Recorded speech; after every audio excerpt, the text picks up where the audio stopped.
자, 14번으로 가볼게요. 하나, 둘이, 세라, 네로. 네 사람은 각각 자동차, 오토바이, 자전거, 정품, 킥보드, 이동수단을 4종 중 2개씩 보유하고 있습니다. 확실하게 2개씩이라고 얘기했어요. 4명이 2개씩 이렇게 했죠. 옳지 않은 것을 고르셔야 돼요.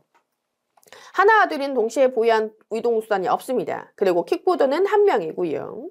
그럼 나머지가 이제 3종의 7개를 구성해야 되겠죠. 그 세라가 보유한 이동수단 중 한 가지를 하나도 보유하고 있고요. 네로가 보유한 이동수단은 모두 하나가 보유하고 있습니다. 그러면 네로하고 하나가, 왜냐하면 이게 아까처럼 화살표 왜 안 했어요? 라고 얘기한다면 얘네는 2개라고 고정되어 있기 때문에 모두 하나가 보유하고 있다는 얘기는 얘네 2개 모두 다 똑같다라는 얘기를 우리가 할 수 있는 거죠. 그러니까 13번하고 14번이 달라요. 알겠죠? 그리고 둘이는 자전거를 보유하고 있지 않다. 그렇다면 뭐예요? 킥보드, 자동차, 오토바이 이게 이제 가능하다라는 것까지 우리가 확인할 수 있죠. 그러면 이 상태에서 우리가 어떻게 해야 되냐? 어떻게 푸셨어요? 뭘 시작점으로 해야 되지? 뭐가 중요한 거지? 라고 생각하셨을 것 같아요. 저 같은 경우에는 일단 얘네가 하나는 공통으로 하는 거예요. 무조건 하나는 다 3명이 똑같이 하나를 가지고 있어요. 근데 킥보드가 하나잖아요. 킥보드가 하나이기 때문에 그럼 얘네가 공통적으로 보유하고 있는 여성은 킥보드는 아니라는 거예요. 그죠? 그럼 킥보드를 그러면 가질 수 있는 사람이 뭐가 있느냐, 누가 있느냐? 그러면 둘이가 가지고 있거나 아니면 네로가 가지고 있으면 하나도 가지고 있기 때문에 둘이가 가지고 있거나 아니면 누가 가지고 있거나 세라가 가지고 있거나 이렇게 되는 거죠. 그죠? 그러면 둘이가 가지고 있을 경우, 세라가 가지고 있을 경우 이렇게 우리가 나누어서 생각을 해볼 수 있겠구나라는 생각을 하게 됩니다. 그런데 만약에 세라가 킥보드를 가지고 있다라고 했을 때 그러면 둘이 같은 경우는 자동차하고 오토바이를 가질 수밖에 없죠. 왜냐면 이걸 확실하게 기억기 때문에 이렇게 되는 거예요. 그럼 얘가 자동차하고 오토바이를 가지고 있다라고 얘기를 하는 것은 하나하고 둘이가 다르다잖아요. 그러면 하나가 자전거하고 킥보드를 가져야 된다는 얘기인데 그건 말이 안 되죠. 그러니까 세라는 킥보드를 가질 수 있는 사람이 아닌 거예요. 그럼 확실하게 둘이는 킥보드를 가져야 되는 사람인 거죠. 요 정도 뽑아놓고 선지로 가야 되겠죠. 그죠? 물론 이렇게만 적어놓고 가셨어도 돼요. 이것까지 안 하고 그냥 둘이가 킥보드인 경우 하나 그리고 세라가 킥보드인 경우 하나 이렇게 한 상태에서 그냥 가셨어도 됩니다. 세라는 정복 킥보드를 보유하고 있다. 요거 나왔을 때 이거 하면 돼요. 사실 이거 나왔을 때 그러면 킥보드를 만약에 보유했을 때 둘이는 이거 하고 그럼 얘가 이거 했을 때 이건 안 되네. 그럼 얘는 안 되는구나. 그래서 정답은 1번이구나. 이렇게 하셨어도 돼요. 사실 제가 너프하게 해라라고 얘기했기 때문에 나쁘지 않죠. 사실 이건 실전 문제이기 때문에 1번이 정답이 나오는 순간 나머지는 보지 않는 게 맞죠. 보지 않는 게 맞죠. 그리고 항상 옳지 않는다는 것은 경우의 수가 다 되지 않는다는 거니까.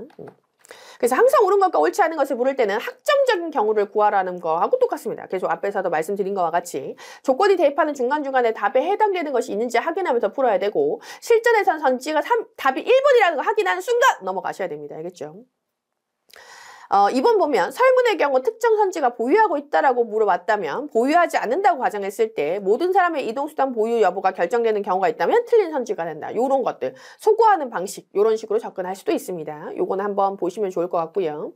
반대로 항상 옳지 않은 것을 물을 경우 다양한 경우를 검토하다가 특정 선지가 성립하는 경우를 찾으면 해당 선지를 봐도 소거하는 방식으로 접근한다. 즉 설문의 경우 특정 선지가 보유하고 있다고 물어봤다면 보유한다고 가정했을 때 나머지가 결정되고 있다면 틀린 선지가 되겠죠. 이런 식으로. 그래서 적용을 해보고 하는 식으로 갈 수 있습니다. 그래서 소거 방식 사용할 수 있다는 거.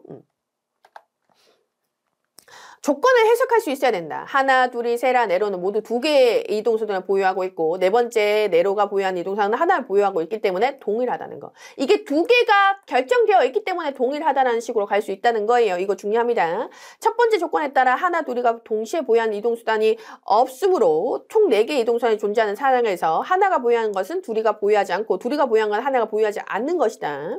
마지막으로 세 번째 조건에 세라가 보유한 이동수단 중 한 가지가 하나가 보유하고 있으므로 3명이 이동수단이 똑같다. 하나는 똑같다라고 하는 거. 그리고 세라 둘이가 동일한 이동수단 하나를 보유한 것임을 알 수 있다. 그래서 정동 킥보드가 단 하나임을 존재했다면 저 같은 경우는 사실은 이거 다 생각하진 않았고요. 문제를 풀 때 다 생각하진 않았고요. 그냥 이거 동일하다 요거랑 이거 동일하네. 정동 킥보드가 하나니까 이거 둘이 아니면 세라가 보유했구나. 이거 가지고 저는 풀었어요. 이거 가지고. 근데 조금 꼼꼼하게 본다면 이런 가정도 필요할 수 있겠다. 주어진 조건을 통해 전국 킥보드를 보유한 사람을 바로 구할 수 있다. 직관적으로 알 수 있는 정보는 네로 그리고 둘이 자전거 아니고 킥보드 1명 이렇게 2가지다. 그래서 뭐 이렇게 할 수 있지만 어쨌든 간에 저는 뭐로 풀었냐면 두리하고 세라가 정보용 킥보드 등을 갖는다. 이렇게 되는 거죠. 그래서 확정적이고 중요한 정보라 분명 선지와 관련이 있을 것이다. 이런 거 우리가 생각해 볼 수 있는 거죠. 사실 정동 킥보드가 한 개다라는 걸 보자마자 아 이거는 키포인트다. 이게 이 문제를 풀기 위해서 반드시 필요한 거다라는 걸 여러분도 아셨어야 합니다.